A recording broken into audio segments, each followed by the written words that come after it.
14 ജില്ലകളിൽ നിന്നും മരണത്തിന്റെ കെടുതികളെക്കുറിച്ച് മാത്രമാണ് നമുക്ക് പറയാനുള്ളത്. വയനാട്ടിലും കനത്ത മഴയാണ്. പിണങ്ങോട് റോഡ് പൂർണ്ണമായും വെള്ളത്തിൽ മുങ്ങിയ അവസ്ഥയാണ്. മലയോര മേഖലയിൽ പ്രത്യേകിച്ചും വയനാട്ടിലെ ടൂറിസം കേന്ദ്രങ്ങളിലേക്കുള്ള യാത്രകളൊക്കെ നിരോധിച്ചിട്ടുണ്ട്. താമരശ്ശേരി ചുരത്തിൽ കനത്ത യാത്രാ നിയന്ത്രണമാണ്. അത്യാവശ്യം യാത്രക്കാരെ മാത്രമേ ചുരത്തിലൂടെയുള്ള യാത്ര അനുവദിക്കൂ എന്ന് നേരത്തെ തന്നെ കളക്ടർ അറിയിച്ചിട്ടുണ്ട്. കമൽ വിവരങ്ങൾ പങ്കുവയ്ക്കും.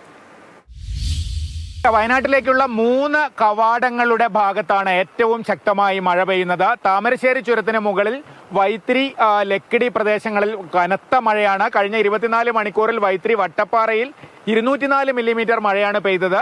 അതുപോലെ കുറ്റ്യാടി ചുരത്തിന് മുകളിലുള്ള നിരവിൽപ്പുഴ, കുഞ്ഞോം മേഖലകളിൽ ഏതാണ്ട് 180 മില്ലിമീറ്ററിന് മുകളിൽ മഴ പെയ്തിട്ടുണ്ട്. അതേപോലെ പേരിയ ചുരത്തിന് മുകളിലുള്ള പേരിയ, ഐനിക്കൽ തുടങ്ങിയ പ്രദേശങ്ങളിലും കനത്ത മഴ. ഇങ്ങനെ പടിഞ്ഞാറൻ ചെരുവിൽ മലനിരകളിലാണ് കനത്ത മഴ. മറ്റു പ്രദേശങ്ങളിലെല്ലാം ശക്തമായ മഴയാണ്.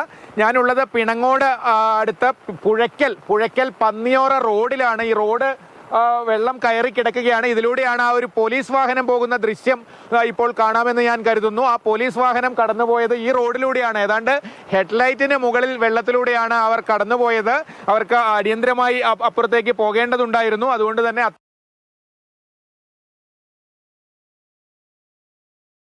ദൃശ്യങ്ങളും കാഴ്ചകളുമാണ് കമൽ പങ്കുവച്ചത്. പിണങ്ങോട് തുടങ്ങിയ സ്ഥലങ്ങളിലാണ് റോഡുകളിലൊക്കെ വെള്ളം കയറിയത്.